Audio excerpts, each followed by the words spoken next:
안녕하십니까. 신인근의 군사TV 디펜스 브리핑입니다. 오늘도 역시 아주 중요한 군사 안보, 국방, 무기 관련 소식 간추려서 브리핑 해드릴 텐데요. 오만 인근, 바로 오만 앞바다에서 유조선이 공격을 받았습니다. 그렇게 해서 2명의 선원, 선장 포함한 2명의 선원이 즉사했는데요. 이게 누구 소행인지 밝혀졌습니다. 이란과 이스라엘, 앞으로 어떻게 더 확전될 것인지 걱정되는데요.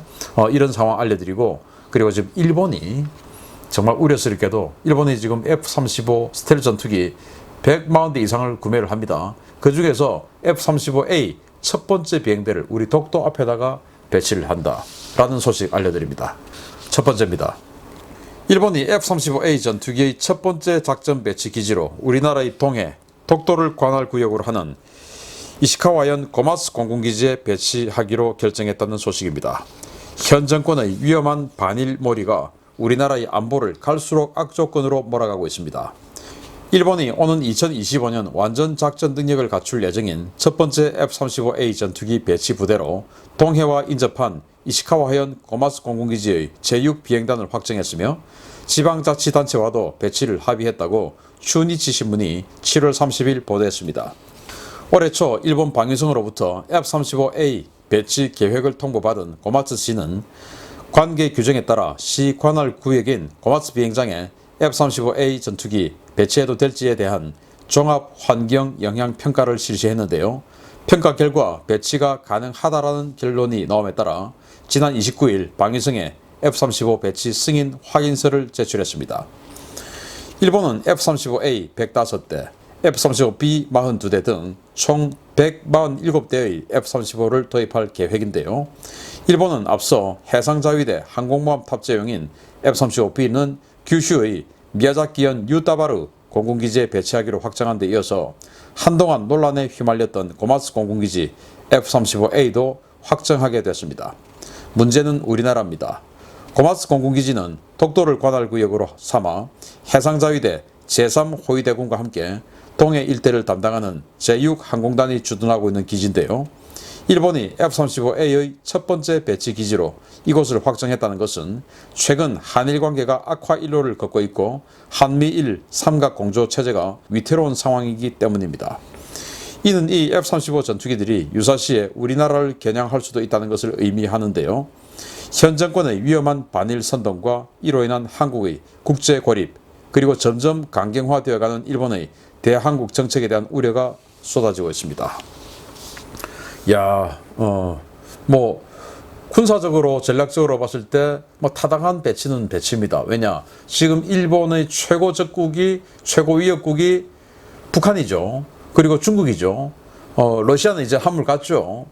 그래서 원래 이제 냉전 시기 같으면 이 F-35를 가장 북쪽에 있는 기지에 배치를 해야 되겠지만 지금은 북한이 최고 위협이죠. 특히 이제 북한의 핵미사일 이런 것들 위협인데 F-35가 핵미사일까지 탐지할 수 있는 그런 능력이 있으니까 조기경보 차원에서라도 동해 일원에 북한을 바라보는 기지에 배치를 하는 것은 전략적으로는 맞다 라고 생각이 됩니다. 그리고 첫 번째 F-35는 F-35B죠.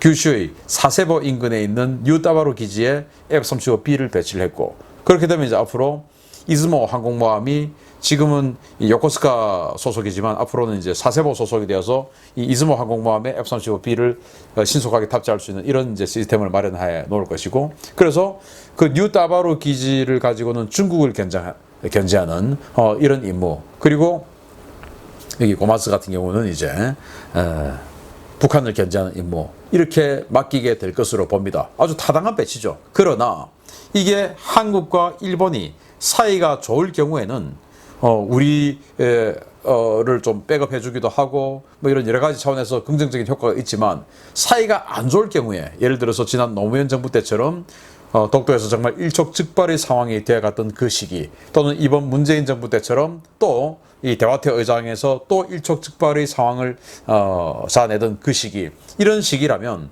이 F-35들이 우리 한국 공군의 F-15, F-16들을 압도하는 이런 전력으로 사용될 가능성이 있기 때문에 좀 우려스럽다라고 생각이 됩니다. 아무튼 아무리 사이가 좋아도 주변국은 잠재적 위협국입니다. 지금은 한미일 어떤 미국이라는 매개로 인해서 한미일 삼각 공조 체제가 현재로서는 유지되고 있지만 끊어진 건 아니죠. 그러나 지금 거의 끊어지는 고무줄 딱 끊어지기 지금 일보 직전의 상황인데 끊어지면 이게 이제 위협이 되는 겁니다.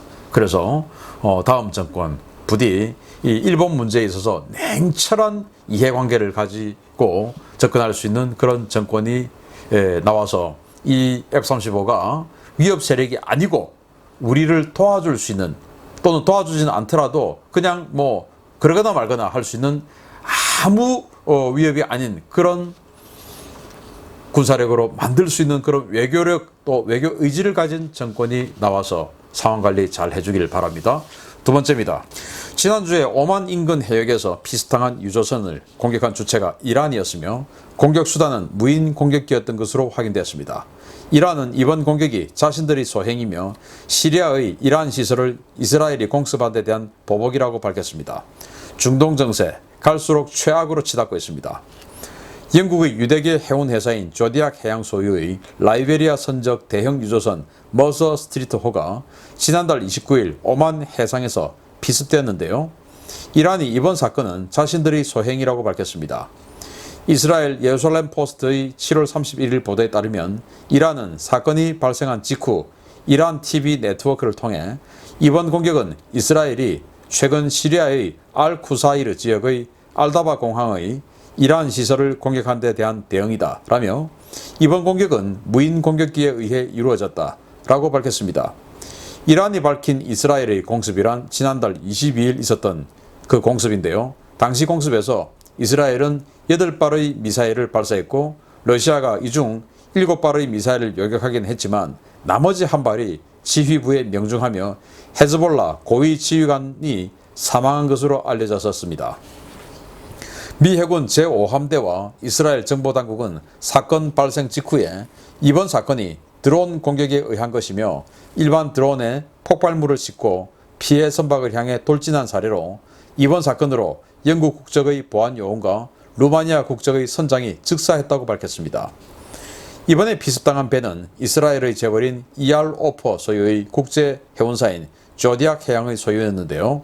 이란의 드론 공격으로 이스라엘 배가 대파되고 영국과 루마니아 국민이 사망하는 초유의 사건이 벌어짐에 따라 이스라엘과 영국의 대이란 보복 공격 그리고 이로 인한 파국으로 치닫고 있는 중동 정세 등에 대한 우려가 쏟아지고 있습니다.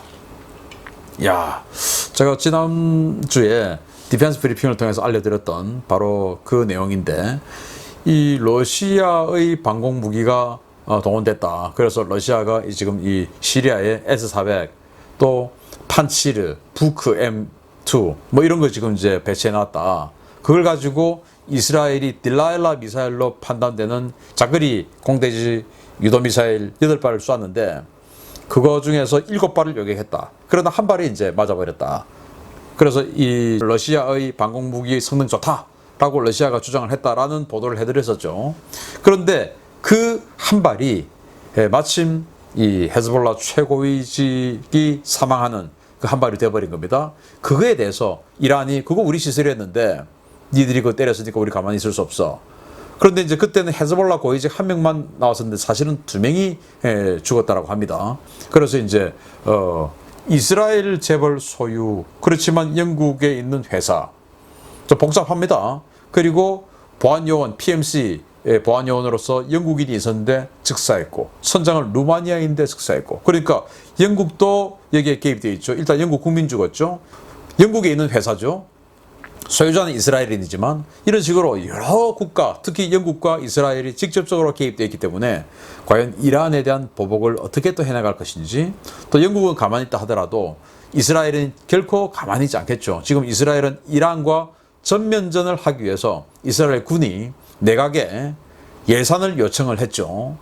이런 상황이기 때문에 이스라엘이 더 강력한 보복을 하지 않을까라고 생각이 되고 정말 다행스러운 것은 여기 지금 이제 기름이 실려 있지 않은 상태의 유조선이었다고 합니다. 그래서 추가 유폭이나 추가 폭발이나 이런 게 없어서 참 다행이고 즉각 이제 미 해군의 오함대의 구축함이 와서 이제 엄호를 했다라고 해요. 왜냐 완전히 격침시키로 또 제2, 제3의 공격이 들어올 수가 있으니까 이렇게 정말 일촉즉발의 이 중동 정세, 우리 청해부대 지금 문무대왕 하면 이 지역이 아니고 완전히 그냥 아프리카 반대쪽에 정치 쇼하러 갔다가 지금 코로나 다 확진돼서 지금 이제 끌고 오고 있는 중인데, 어쨌든 충무공 이순신함이 추가로 지금 아덴만 지역에 갔는데 바로 그 인근입니다.